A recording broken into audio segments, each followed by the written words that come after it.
السلام علیکم. Welcome to the vocal ورس. جنت کے پتے بائی نمرہ احمد. باب 5 پارٹ 2 آڈیو بک. سب سونے جا چکے تھے اور وہ اپنے کمرے میں آئینے کے سامنے کھڑی پراندے کو الٹ پلٹ کر دیکھ رہی تھی. سونیا نے کافی سخت باندھا تھا، گرہ کھل کے ہی نہیں دے رہی تھی. بالآخر پراندہ چھوڑ کر اس نے پیشانی پہ جھولتے ٹیکے کو کھینچنے کے لیے چھوا ہی تھا کہ دروازے پہ دستک ہوئی.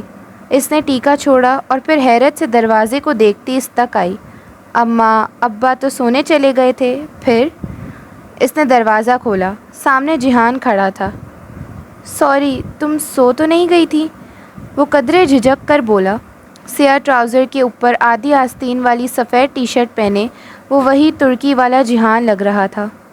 نہیں، تم بتاؤ، خیریت؟ ہاں، ابھی میں لاؤنج میں بیٹھا تھا تو وہ فرقان ماموں کی بیٹی آئی تھی. ارم؟ اس نے ذرا حیرت سے سوالیاں ابرو اٹھائی. ہاں وہی. تمہارا فون اور پرس میز پہ رکھا تھا. اس نے فون اٹھا کر مجھ سے کہا کہ اسے کال کرنی ہے، ابھی 5 منٹ میں فون لا دے گی. مگر اب اس نے کلائی پہ بندھی گھڑی دیکھی. اب 20 منٹ ہونے کو آئے ہیں مگر وہ واپس نہیں آئی. میں نے سوچا تمہیں بتا دوں. اف، تم نے اسے میرا فون کیوں لے جانے دیا؟ جواباً جہان نے بے چارگی سے شانے اچکائے. اس نے مجھ سے اجازت نہیں مانگی تھی اور میں اسے کیسے روک سکتا تھا؟ مجھے تو فرقان ماموں کی فیملی سے ویسے ہی بہت ڈر لگتا ہے. کیوں؟ وہ چونکی. کیونکہ وہ سرخ مرچ کا استعمال بہت زیادہ کرتے ہیں. وہ گہری سانس لے کر بولا تو وہ بے اختیار ہنس دی اور یہ ترکی سے آنے کے بعد پہلی دفعہ تھا جو وہ یوں پورے دل سے ہنسی تھی. سرخ مرچ کا استعمال ہمیں بھی آتا ہے. تم ادھر ہی ٹھہرو، میں ذرا ارم سے فون لے آؤں. اور آج تو ویسے ہی ارم کی طرف سے اس کے بہت سے حساب اکٹھے ہو گئے تھے. اچھا، میں انتظار کر رہا ہوں، وہ مسکرا کر کہتا صوفے پہ بیٹھ گیا اور وہ باہر چلی آئی. تایا فرقان کے لاؤنج میں سبھی موجود تھے سوائے ارم اور سونیا کے. تایا بہت پرملال انداز سے نفی میں سر ہلاتے ہوئے کچھ کہہ رہے تھے، شاید آج والے واقعہ کا تذکرہ جب حیا کو آتے دیکھا. آؤ آؤ بیٹا. انہوں نے مسکرا کر اپنے ساتھ صوفے پہ بیٹھنے کا اشارہ کیا اور پھر سونیا کو آواز دی. سونیا، حیا کی چائے بھی لے آنا. جی اچھا ابا، سونیا نے جواباً کچن سے آواز لگائی. نہیں تایا ابا، میں چائے نہیں پیوں گی، بس اب سونے ہی جا رہی تھی، وہ بے تکلف سی کہتی تایا ابا کے ساتھ صوفے پہ آ بیٹھی. ان کی گھریلو سیاستیں اور وقتی تندو تیکھی باتیں ایک طرف، تایا فرقان اس سے پیار بھی بہت کرتے تھے اور آج مہوش کی بدتمیزی پہ جہاں وہ دکھی تھی وہاں انہیں حیا کی قدر بھی آئی تھی. ابا سو گئے تمہارے؟ جی کب کے، میں بس ذرا ارم سے فون لینے آئی تھی. فون؟ کیوں؟ تایا ابا بری طرح چونکے. سائمہ تائی بھی ٹھٹک کر اسے دیکھنے لگی. ارم کو کوئی کال کرنی تھی تو وہ میرا فون لے کر گئی تھی، مگر ابھی مجھے اپنی فرینڈس کو میسج کرنا ہے سوچا فون لے آؤں، وہ بہت سادگی سے کہہ رہی تھی. تایا کے چہرے کا رنگ فوراً ہی بدل گیا تھا. نرمی کی جگہ سختی نے لے لی. ارم، ارم، انہوں نے بلند آواز میں پکارا. جی ابا. وہ دوپٹہ سنبھالتی بھاگتی ہوئی آئی، مگر حیا کو بیٹھے دیکھ کر اس کا رنگ ایک دم سے فک ہوا. حیا کا فون اسے واپس دو. تایا نے اسے کڑی نگاہوں سے گھورتے ہوئے بڑے ضبط سے کہا. جی وہ فضا کو میسج کرنا تھا تو. وہ ہکلا گئی. تایا اتنی شعلہ بار نگاہوں سے اسے دیکھ رہے تھے کہ وہ رکی نہیں، الٹے قدموں واپس مڑی اور چند ہی لمحوں بعد فون لا کر حیا کو تھمایا اور ساتھ ہی ایک کینہ توز نگاہ اس پہ ڈالی تھی، گویا کچھ چبا جانا چاہتی ہو. وہ جواباً سادگی سے مسکرا دی. تھینک یو، میں چلتی ہوں، آپ لوگ چائے انجوائے کریں. وہ فون لے کر وہاں سے اٹھائی اور وہ جانتی تھی کہ اب چائے انہوں نے خاک انجوائے کرنی تھی. واپس لاؤنج میں آتے ہوئے اس نے موبائل کا لاک چیک کیا. میسج اور کال لاگ بالکل کلیئر تھا، سارا کال ریکارڈ غائب. ارم کی بچی! اسے ارم پہ بے طرح سے غصہ آیا. کال ریکارڈز میں موجود تمام نمبرز اس کے پاس محفوظ ہی تھے، البتہ جب وہ ترک فون اور ریسٹورنٹ میں چھوڑ آئی تھی بے وقت ادا جانے سے قبل، تو اس کے اسی پاکستانی موبائل پہ عبدالرحمن پاشا کا فون آیا تھا. اس کا نمبر اس نے محفوظ نہیں کیا، وہ بس کال لاگ میں پڑا رہ گیا تھا. اب وہ مٹ گیا تھا. چلو خیر، اس نے کون سا کبھی ARP کو کال کرنی تھی. جہان صوفے پہ اسی طرح بیٹھا تھا. اسے آتے دیکھ کر اٹھ کھڑا ہوا. کیسے ملا؟ مرچوں کے استعمال سے. اس کی نگاہیں حیا کے ہاتھ میں پکڑے موبائل پہ تھیں. جہاں شکر کے استعمال سے بات بن جائے ہم وہاں مرچیں ضائع نہیں کرتے۔ ویسے پاکستان کے لوگ دل کی بہت ہی اچھے ہیں۔ ایک کزن بغیر پوچھے فون اٹھا لیتی ہے، ایک بہت عزت سے بغیر کھانا کھلائے گھر سے نکالتی ہے، اور ایک کھانا بھی نہیں پوچھتی۔ او خدایا، اس نے بے اختیار ماتھے کو چھوا۔ تم نے کھانا نہیں کھایا؟ کہاں کھاتا، وہاں تو ابھی لگا ہی نہیں تھا، اور یہاں گھر کی دونوں خواتین نے پوچھا ہی نہیں۔ وہ اس کی بات مکمل ہونے سے قبل ہی بھاگ کر جلدی سے کچن کی طرف آئی اور فریج کھولا۔ آج وہاں کھانا تھا تو کچھ بنایا ہی نہیں۔ ہمارے یہاں رات کا سالن اگلے دن کوئی نہیں کھاتا۔ ٹھہرو، میں انڈے بنا لیتی ہوں۔ اسے یاد آیا کھانا تو اس نے بھی نہیں کھایا تھا، مگر اسے اتنی بھوک نہیں تھی۔ انڈوں کا کھانا کھولا تو اندر 2 ہی انڈے رکھے تھے۔ اسے بے پناہ شرمندگی ہوئی۔ ان 2 انڈوں سے تو کچھ نہیں بنے گا، اس نے خود سے کہتے ہوئے فریج کا دروازہ بند کیا۔ جیہان نے جیسے اس پر افسوس کرتے ہوئے سر نفی میں ہلایا۔ تمہیں شاید بھول گیا ہے کہ تم استنبول کے بہترین شیفز میں سے ایک سے بات کر رہی ہو۔ آرام سے بیٹھ جاؤ اور ادھر کرسی پہ، میں خود بنا لوں گا سب کچھ۔ اس نے اپنا سلور اسمارٹ فون میز پہ رکھا اور پھر آگے بڑھ کر فریج، فریزر، کیبنٹس، ہر چیز کھول کر الا بلا باہر نکالنے لگا۔ فروزن قیمہ، پاستا کا پیکٹ، جمع مٹروں کا لفافہ، ساسز، سبزیوں کے کھانے سے چند سبزیاں چن لیں۔ وہ تمام چیزیں کاؤنٹر پہ جمع کرتا جا رہا تھا۔ تم اس وقت پاستا بناؤ گے؟ وہ متعجب سی کرسی پہ بیٹھی اسے دیکھ رہی تھی۔ وہ ابھی تک اپنے سبز فراک پراندے اور ٹیکے سمیت بیٹھی تھی اور اسے کپڑے تبدیل کرنا بالکل بھول گیا تھا۔ ہاں، اور مجھے کوکنگ کے درمیان ٹوکنا مت، میں بہت برا مانتا ہوں۔ مسکراتے ہوئے وہ سبزیاں دھو رہا تھا۔ اور تمہارا بخار کیسا ہے؟ اب ٹھیک ہے۔ اس نے خود ہی اپنا ماتھا چھوا۔ وہ کل کی نسبت قدرے ٹھنڈا تھا۔ ویسے مجھے حیرت زاہد ماموں ان کے بیٹے پہ ہے۔ اس لڑکی نے اتنی بدتمیزی کی اور انہوں نے اسے کچھ کہا بھی نہیں۔ وہ واقعتاً حیرت سے کہتا سبزیاں کٹنگ بورڈ پہ رکھ کر کھٹاکھٹ کاٹ رہا تھا۔ اس کے ہاتھ مشینی انداز میں چل رہے تھے۔ اس کی 1 دن کے بعد رخصتی ہے، شاید وہ اس کا دل برا نہیں کرنا چاہتے ہوں گے۔ اس نے شانے اچکائے۔ مگر اس نے بہت مس بیہیو کیا، وہ افسوس سے کہتا پانی ابلنے کے لیے رکھ رہا تھا۔ دوسری جانب اس نے فرائنگ پین میں ذرا سا تیل گرم ہونے رکھ دیا تھا۔ اصل میں اس کی فیونسے نے کسی کینیڈین ریئلٹی شو میں $1.5 ملین جیتے ہیں۔ اسی پہ اس کا دماغ 7ویں آسمان پر ہے اور وہ زمین پہ بغیر دماغ کی گھوم رہی ہے۔ وہ ٹیک لگائے ٹانگ پہ ٹانگ رکھے بیٹھی بتا رہی تھی۔ کینیڈین شو میں $1.5 ملین، بہت اچھی کور سٹوری ہے۔ اس نے ذرا ہنس کر سر جھٹکا۔ ساتھ ہی وہ فرائنگ پین میں فرائی ہوتی سبزیوں کو بجائے کفگیر سے ہلانے کے فرائنگ پین کا ہینڈل پکڑے دائیں بائیں تو کبھی اوپر نیچے ہلا رہا تھا۔ سبزیاں چند انچ اوپر کو اڑتیں اور پھر واپس پین میں آ گرتیں۔ کیا مطلب؟ اس نے ناسمجھی سے اسے دیکھا۔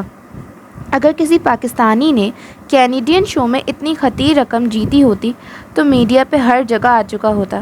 مجھے تو وہ لڑکا شکل سے ہی کرمنل لگ رہا تھا۔ تازہ آئی بلیک منی کو وائٹ کرنے کے لیے کور بنایا ہے، اور کیا؟ اچھا، اسے تعجب ہوا۔ اس نہج پہ تو اس نے سوچا ہی نہیں تھا۔ البتہ کرمنل سے اسے کچھ یاد آیا تھا۔ جیہان، تمہارے ریسٹورنٹ پہ جو حملہ ہوا تھا اس کا کچھ پتہ چلا؟ نہیں۔ وہ گردن ترچھی کیے ساس کی بوتل پین میں انڈیل رہا تھا۔ حالانکہ میری استنبول میں کسی سے کوئی دشمنی نہیں ہے، قومی امکان ہے کہ کسی اور کے دھوکے میں ان لوگوں نے میرا ریسٹورنٹ الٹ دیا۔ ایک دشمنی تو خیر اب اس کی بن چکی تھی، مگر وہ تو خود بھی اس سے واقف نہیں تھا۔ تم تو کہتے تھے کہ استنبول میں ایسا کوئی کرائم سین نہیں ہے۔ خیر، اب اتنے بھی برے حالات نہیں ہیں، اور ڈارک سائڈ تو ہر بڑے شہر کی ہوتی ہے۔ وہ چولہے کے سامنے کھڑا اس کی طرف پشت کیے پین میں قیمہ بھون رہا تھا۔ قیمے اور شملہ مرچ کی بھینی بھینی اشتہا انگیز سی مہک سارے کچن میں پھیلنے لگی تھی۔ اس کی کم گزشتہ بھوک ایک دم سے جاگ اٹھی۔ تمہیں پاکستان آ کر کیسا لگا جیہان؟ وہ ٹھوری تلے مٹھی رکھے اسے دیکھتی سادگی سے پوچھنے لگی۔ یہ یہاں آنے کے بعد ان کی پہلی باقاعدہ گفتگو تھی۔ اچھا لگا، بلکہ بہت اچھا لگا، مگر فرقان ماموں کی باتیں، میں تو خواب میں بھی نہیں سوچا تھا کہ میرے رشتہ دار اتنی تیکھی باتیں بھی کر لیتے ہوں گے۔ اس نے جیسے جھرجھری لے کر سر جھٹکا۔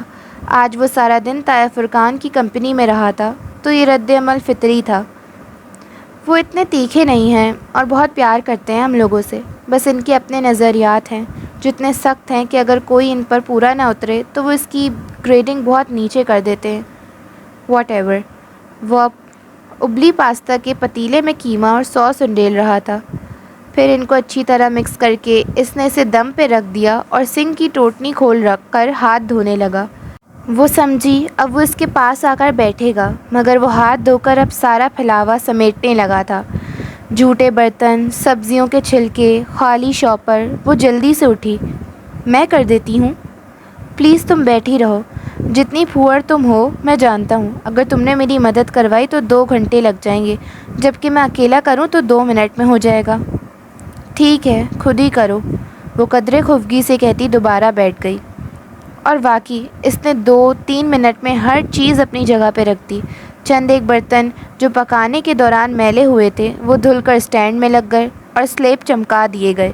وہ بندہ کمال کا تھا۔ تم کب سے ریسٹورنٹ چلا رہے ہو؟ اب تو بہت عرصہ ہو گیا۔ اچھا، میں برتن لگاتا ہوں، تم سلیمان ماموں کو بلا لاؤ، انہوں نے بھی کھانا نہیں کھایا تھا۔ ارے ہاں، وہ ماتھے پہ ہاتھ مارتی اٹھی، پھر نگاہ اس کے سلور اسمارٹ فون پہ پڑی جو میز پہ رکھا تھا۔ تمہیں پتہ ہے ڈی جے کو تمہارا فون بہت پسند تھا۔ وہ ہمیشہ کہتی تھی کہ جہان سے کہنا جب اپنا یہ 1-2 لاکھ کا فون پھینکنا ہو تو سبانجی کے باہر ہی پھینکیں۔ وہ اداسی سے مسکرا کر بولی تو وہ ہنس دیا۔ ویسے یہ اس کے لگائے گئے اندازے سے کہیں زیادہ مہنگا ہے۔ اچھا، اسے ذرا حیرت ہوئی۔ اتنا قیمتی فون کیوں خریدا تم نے؟ خریدا نہیں تھا، گفٹ ملا تھا۔ Special gift? وہ مسکرا کر جیسے کچھ یاد کر کے بولا۔ کس نے دیا تھا؟ Some one special. اچھا جاؤ، ابھی ماموں کو بلا لاؤ۔ وہ ٹال گیا تو وہ شانے اچکاتی وہاں سے چلی آئی۔ ابا کا دروازہ بجا کر وہیں سے بلا کر وہ واپس لاؤنج میں آئی تو وہ وہاں میز پہ پلیٹیں اور گلاس رکھ رہا تھا۔ وہ بڑے صوفے پہ بیٹھی اور ریموٹ اٹھا کر ٹی وی چلا دیا۔ جس وقت ابا ذرا حیران سے باہر آئے، جہان پاستا کی ڈش اٹھائے کچن سے نکل رہا تھا اور وہ مزے سے اپنے کامدار جوڑے میں ٹانگ پہ ٹانگ رکھے بیٹھی چینل بدل رہی تھی۔ ابا، ان کو دیکھ کر جلدی سے اٹھی اور جہان کے ہاتھ سے ٹرے لی۔ سوری ماموں، ہم نے آپ کو اٹھا دیا۔ آپ نے کھانا نہیں کھایا تھا سو ادھورا چھوڑ کر اس نے ان کی طرف پلیٹ بڑھائی۔ Thank you. ابا نے قدرے ناسمجھی سے کھانے کو دیکھا اور پھر حیا کو۔ یہ تم نے بنایا ہے؟ نہیں، جہان نے۔ وہ مسکراہٹ دبا گئی۔ ویسے ماموں، یہ اٹیلین ریسیپی نہیں ہے، ذرا دیسی سٹائل میں بنایا ہے جیسے ممی بناتی ہیں۔ آپ کو پاستا میں قیمہ پسند ہے نا؟ ممی نے بتایا تھا مجھے۔ سلیمان صاحب چونک کر اسے دیکھنے لگے۔ اس کو دل توڑنے کا فن آتا تھا تو ٹوٹے ہوئے دلوں کو دوبارہ جوڑ کر انہیں جیتنے کا فن بھی آتا تھا۔ وہ اپنی جگہ بیٹھی رہ گئی۔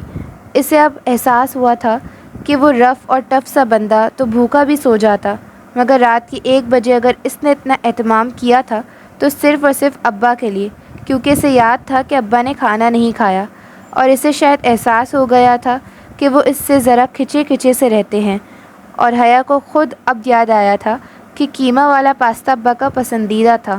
وہ جانتی تھی کہ سمل سے جہان نے اپنے اور ابا کے درمیان حائل برف کو پگھلانے کی کوشش کی تھی۔ پاستا بہت مزے کا تھا، منہ میں جاتے ہی گھل جانے والا۔ سلیمان صاحب نے تعریف نہیں کی، مگر ان کے چہرے سے ظاہر تھا کہ انہیں اپنا یوں خیال کیا جانا اچھا لگا تھا۔ وہ خود بھی بہت شوق سے کھا رہی تھی۔ ڈی جے کے بعد یہ پہلا کھانا تھا جو اس نے دل سے کھایا تھا۔ کونیا میں 2 لڑکیوں کا اغوا۔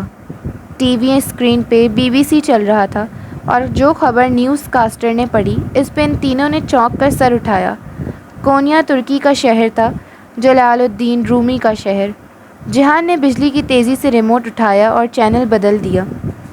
کیا کہا اس نے؟ کونیا؟ ابا جو ہاتھ روک کر اسکرین کو دیکھنے لگ گئے تھے، چینل تبدیل ہونے پہ الجھ کر جہان کو دیکھا۔ وہ سادگی سے مسکرا دیا۔ نہیں، کونیا نہیں، اس نے کہا تھا کینیا۔ اور لینا؟ وہ ریموٹ ایک طرف رکھ کر انہیں پھر سے سرو کرنے لگا۔ ابا نے ذرا تسبب سا سر ہلایا، گویا وہ اپنی سماعت کے دھوکہ دینے پہ الجھے ہوئے تھے۔ حیا نے جہان کو دیکھا اور جہان نے اسے، پھر دونوں زیر لب مسکرا دیے۔ ابھی وہ ابا کے سامنے ترکی کا امیج ثبوت تاز ہوتا دیکھنے کے متحمل نہیں تھا۔ بارات کے لیے وہ میرج ہال کی جانب رواں دواں تھے۔ ابا ڈرائیو کر رہے تھے اور آج وہ خاموش نہیں تھے، بلکہ فرنٹ سیٹ پہ بیٹھے جہان کو سڑک کے اطراف میں گزرتی جگہوں کے بارے میں مختصر فکروں میں آگاہی دے رہے تھے۔ وہ بھی جواباً کوئی مختصر سا جواب دے دیتا تھا۔ وہ آج بھی اتنا ہی کم گو تھا جتنا 2 روز قبل، مگر وہ برف کی دیوار پگھل گئی تھی۔ وہ پچھلی نشست پہ بیٹھی لاتعلق سی باہر دیکھ رہی تھی۔ اسے ڈی جے کے بغیر یوں ان خوشی کی تقاریب میں شرکت کرنا سخت برا لگ رہا تھا۔ وہ اندر ہی اندر احساس جرم کا شکار تھی۔ ابھی اسے بچھڑے دن ہی کتنے ہوئے تھے، مگر مجبوری تھی، جانا تو تھا۔ وہ آج بھی خاص تیار نہیں ہوئی تھی۔ کاجل اور نیچرل لپسٹک کے علاوہ کوئی میک اپ نہیں کیا، بال یوں ہی کھلے چھوڑ دیے، جویلری بھی نہیں پہنی۔ ضرورت بھی نہیں تھی کہ اس کی لمبی ٹکنوں سے برشس بھر اونچی قمیص کے گلے پہ کافی کام تھا۔ وہ شیفون کی قمیص تھی اور اس کا رنگ آلو بخارے کے چھلکے کا سا تھا۔ قمیص کا گلا گردن تک بند تھا اور گردن سے لے کر 2 بشس نیچے تک سیاہ اور آلو بخارے کے رنگ کے چھوٹے بڑے ہر سائز کے ڈائمنڈیز نگ لگے تھے۔ ان کی جھلملاہٹ بہت خوبصورت تھی۔ نیچے ہم رنگ سلک کا پاجامہ تھا اور آستینیں کلائیوں تک آتی چوڑی دار تھیں، لیکن آج بھی اسے کل کی طرح اپنے لباس کی خوبصورتی سے قطعاً دلچسپی نہ تھی۔ میرج ہال کے باہر بارات ابھی ابھی اتری تھی۔ داخلی دروازے پہ خاصا رش تھا۔ سجی سوری، زیورات، قیمتی ملبوسات اور خوشبوؤں میں رچی بسی لڑکیاں اور خواتین گاڑیوں سے نکل کر اپنے بال اور میک اپ ٹھیک کرتی دروازے کی جانب بڑھ رہی تھیں۔ رضا اور زاہد چچا وہاں کھڑے خوش اخلاقی سے مسکراتے مہمانوں کو ویلکم کر رہے تھے۔ اسے پتہ تھا کہ مہوش کی کل والی بات کو آج بھلا کر سب شادی میں شرکت کریں گے، اور واقعی یہ ہو رہا تھا۔ کار رکنے پر اس نے دروازہ کھولا اور باریک ہیل باہر پتھریلی زمین پہ رکھی۔ بے اختیار اسے اپنی ٹوٹی ہوئی سرخ ہیل یاد آئی۔ سر جھٹک کر وہ باہر نکلی اور پرس سنبھالتے ہوئے دروازہ بند کیا۔ ابا، جہان اور اماں ایک ساتھ میرج ہال کے داخلی دروازے کی جانب بڑھ رہے تھے، اور وہ بھی وہیں چلی جاتی اگر جو اس کے پاؤں پہ وہ پتھر آ کر نہ لگتا۔ آؤچ! اس نے کرا کر پیر ہٹایا۔ وہ بجری کا چھوٹا سا ٹکڑا تھا۔ اس نے گردن اٹھا کر ادھر ادھر دیکھا۔ وہ مخالف سمت سے آیا تھا جہاں پارکنگ میں گاڑیاں کھڑی تھیں، اور کسی نے بہت طاق کر اسے مارا تھا۔ ان گزرے 3-4 ماہ میں سے اتنا اندازہ تو ہو گیا تھا کہ اس کے ساتھ اتفاق نہیں ہوتے تھے۔ اس نے متلاشی نگاہوں سے اس سمت دیکھا اور پھر ٹھہر سی گئی۔ پارکنگ کے پیچھے سے ایک ہیولا سا نکلا اور اس کی جانب بڑھنے لگا۔ چند لمحے تو وہ اپنی جگہ سے ہل نہیں سکی۔ رات کی تاریکی میں پارکنگ ایریا کو اونچے پولز کی زرد بتیوں نے مدھم سی روشنی بخش رکھی تھی۔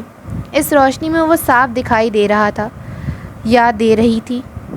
بھڑکتا ہوا نیلا زرتار دوپٹہ ہم رنگ جوڑے کے اوپر پہنے، وہ دوپٹے کا پلو چہرے پہ ذرا سا ڈالے اسے دانتوں سے یوں پکڑے ہوئے تھا کہ دور سے اس پہ کسی عورت کا گمان ہوتا تھا۔ چہرے کو سفید پینٹ کیے، گہرے آئی میک اپ، سرخ چونچ سی لپسٹک اور سنہرے بالوں کی وگ لگائے وہ اس کی طرف چلتا آ رہا تھا۔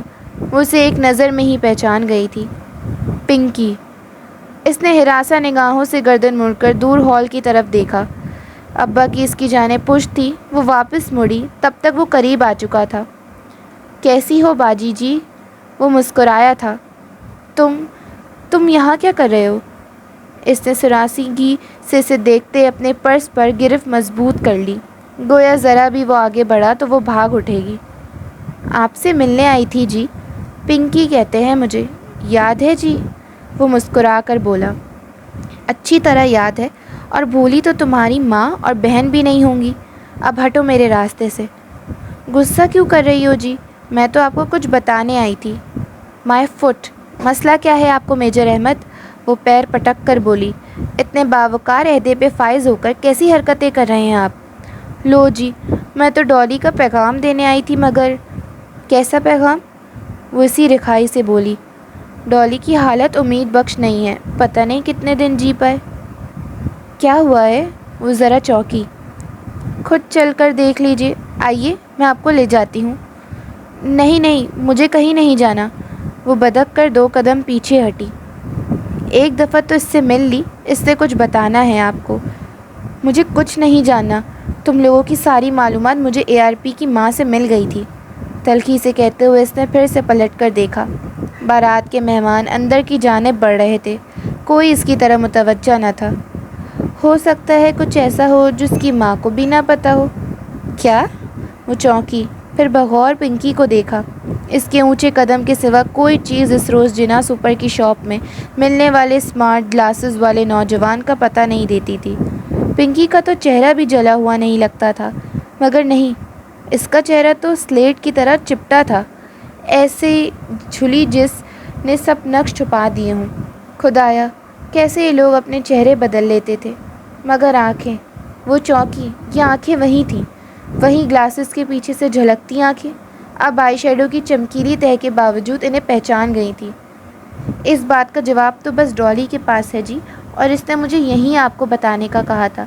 سہیلی کی دوستی نبھا رہی ہوں میں تو، اور جی، ورنہ میری جوتی کو بھی شوق نہیں ہے آپ جیسی بد زبان خاتون کے منہ لگنے کا۔ چڑھ کر کہتے ہوئے اس نے دوپٹے کے اندر چھپے ہاتھ باہر نکالے۔ اس میں ایک چھوٹا سا لکڑی کا ڈبہ تھا۔ یہ ڈالی نے بھیجا ہے، اسے اسی طریقے سے کھولیے گا جو اس پہ لکھا ہے، مگر جب تک آپ اسے کھول پائیں گی وہ شاید اس دنیا میں نہ رہے۔ حیا نے اس کے بڑھتے ہوئے ہاتھوں میں پکڑے اس ڈبے کو دیکھا۔ اس کی کلائی پہ وہیں کانٹے کا سرخ بھورا سا نشان تھا۔ یہ کیا ہے؟ اس نے چمبے سے سر اٹھا کر پنکی کو دیکھا۔ وہ کہاں کھڑی ہے اسے لمحے بھر کو بالکل بھول گیا تھا۔ یہ ایک پہیلی سے کھلے گا، مگر یہ پہیلی صرف آپ ہی بوجھ سکتی ہیں، اور آپ بوجھ ہی لیں گی۔ یہ بہت آسان ہے، لیکن اس کے اندر موجود چیز نکالنے کے لیے اسے توڑنے کی کوشش مت کیجیے گا۔ اسے توڑ دیا تو وہ چیز آپ کے کام کی نہیں رہے گی۔ پنکی نے مسکرا کر کہتے ہوئے ڈبہ اس کے مزید سامنے کیا۔ اس نے نہ چاہتے ہوئے بھی اسے تھام لیا۔ اچھا باجی جی، رب رکھا، وہ وہیں خواجہ سراؤں والا لہجہ بنا کر بولتا، سلام جھاڑ کر دوپٹہ منہ پہ ڈالے پلٹ گیا۔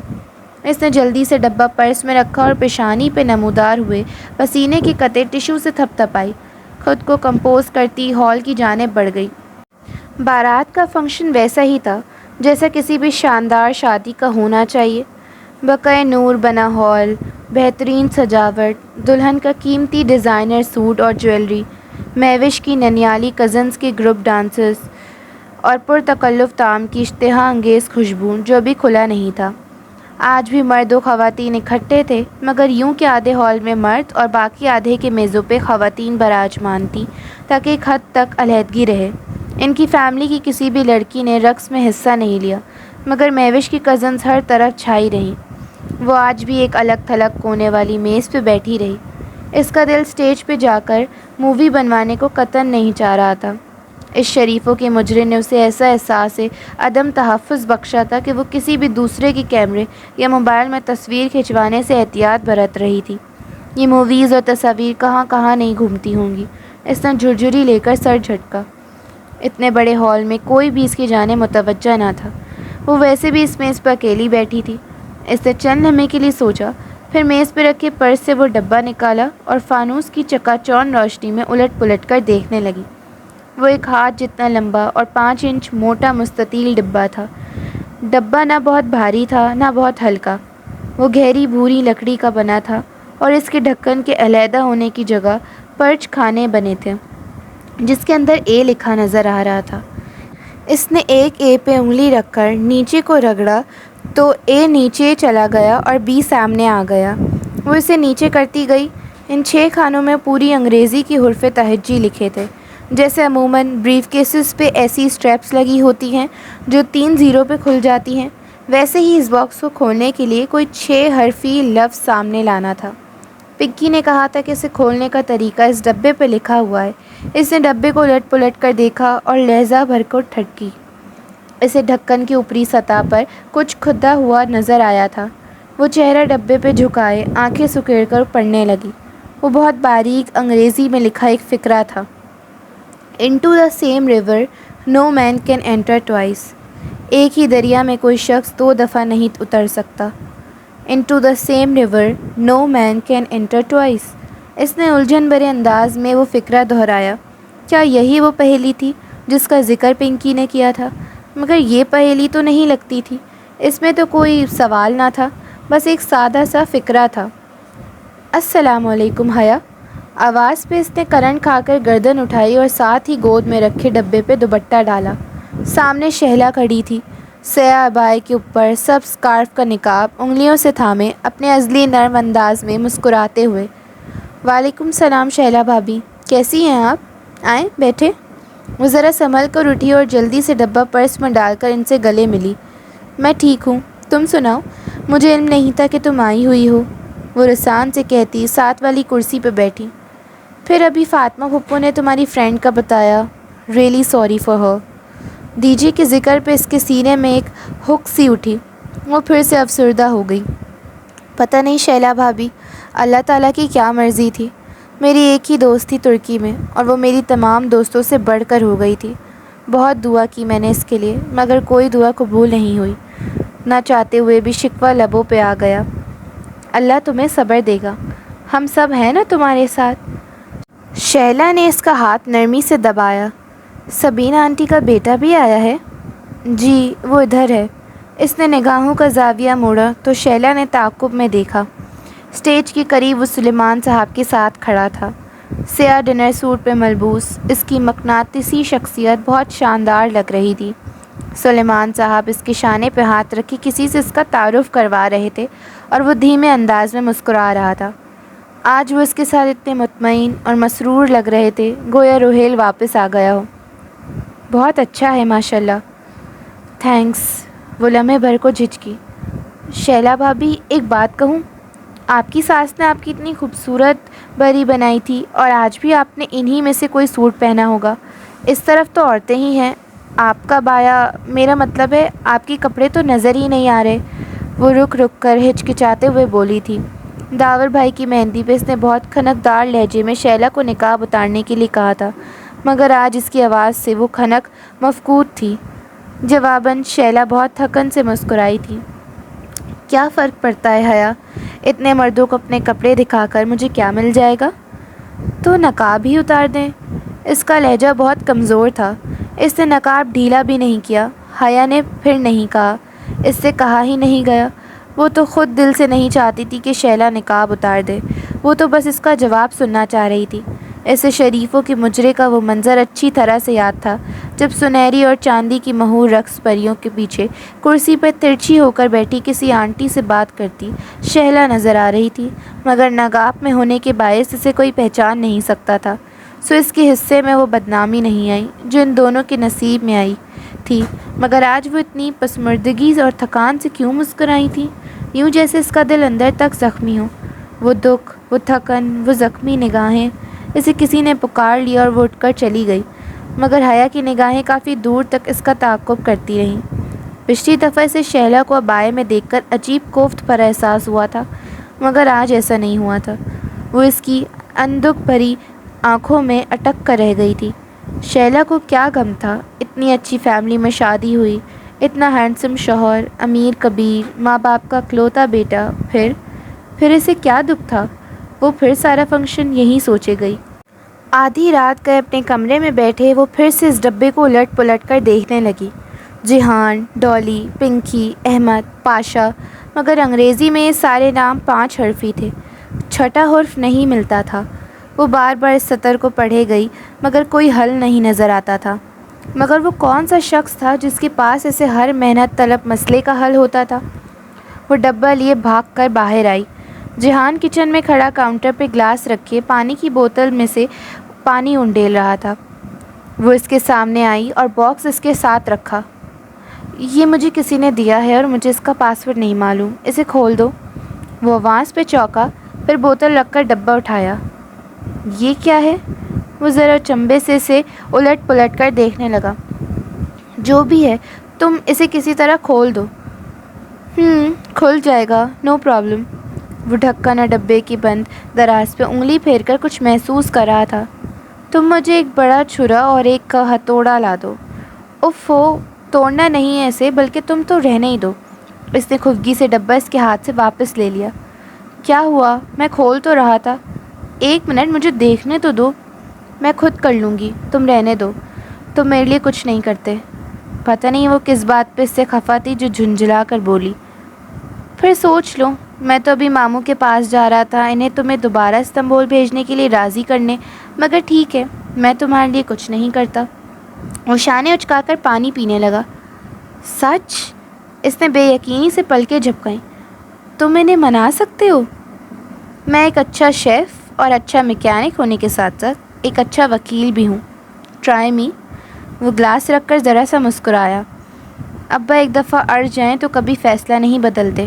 تم انہیں کیسے مناؤ گے؟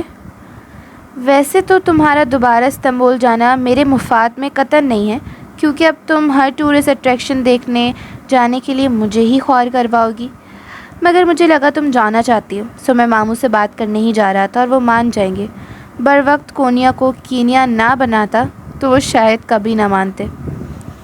ہاں، استنبول تو بہت محفوظ شہر ہے، اور پاکستان میں تو روز بم دھماکے ہوتے ہیں، اور پاکستان میں تو پتہ نہیں لوگوں کے پاس انٹرنیٹ کی سہولت موجود ہے بھی یا نہیں۔ وہ ذرا جل کر بولی۔ وہ بنا کچھ کہے مسکراتا ہوا آگے بڑھ گیا۔ اگلا 1 گھنٹہ وہ کچن میں کرسی پہ بیٹھی جہان کا انتظار کرتی رہی۔ بالآخر جب وہ ابا کے کمرے سے نکلا تو وہ تیزی سے اٹھی۔ کیا ہوا؟ پیکنگ کر لو، ہم کل صبح کی فلائٹ سے واپس جا رہے ہیں۔ وہ دھیما مسکرا کر بولا، مگر اس شرط پہ کہ فی الحال تو تم ہمارے ساتھ رہو گی، بعد میں جب تمہاری اسپرنگ بریک ختم ہو جائے تو بے شک چلی جانا۔ سچ؟ وہ بے یقینی اور خوشگوار حیرت میں گھری اسے دیکھ رہی تھی۔ ایک طمانینت بھرا احساس اس کے پورے وجود کو اپنی لپیٹ میں لینے لگا تھا۔ البتہ ایک بات وہ جانتی تھی، استنبول ڈی جے کے بغیر کبھی بھی ویسا نہیں ہوگا جیسے پہلا تھا۔ Subscribe for the next part of جنت کے پتے۔ ٹل دین، اللہ حافظ۔